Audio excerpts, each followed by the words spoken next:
Lulutuin naman natin ngayon guys ay ginisang ampalaya na maraming lahok na baboy.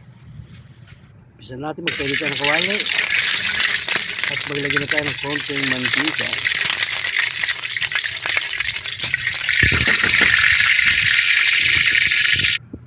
Ilagay na natin ang bawang. Ang bawang ay nabili ko na sa palengke ng red bell na. Sibuyas, kamatis, lettuce.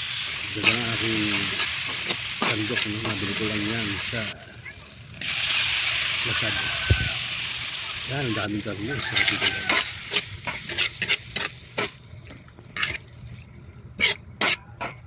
Favorite ko talaga itong ampalaya. Natin ang timpla, asin, bechin, paminta,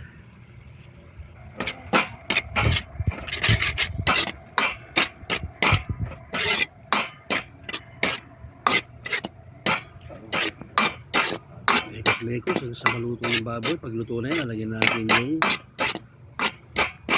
na natin yung ampalaya pag malambot na yung baboy. Yan na nga, lagyan natin yung ampalaya. Sarap ito guys, the best tong ulam.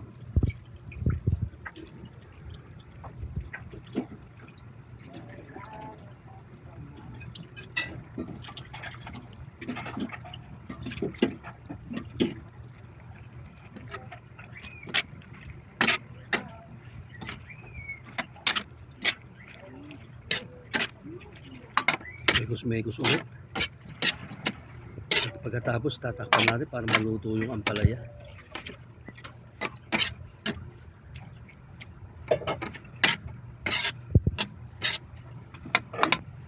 Pag okay nang haluin, tatakpan na natin yan.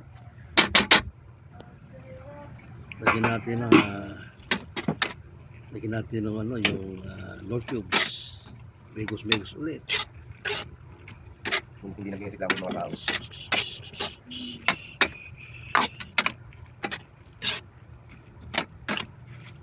Pagkatapos dyan, tatakpan natin ulit dyan. Para na maluto yung ampalaya. Pagkaluto na, okay na, kainan na.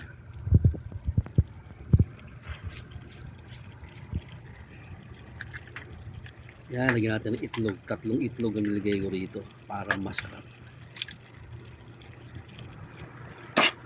Mekos again.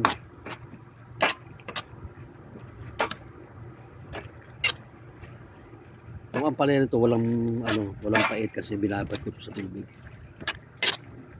Nilamas ko tapos binabad ko sa tubig. Kaya walang kapait-pait, ang sarap. Kaya guys, luto na, kain na tayo. Thanks for watching.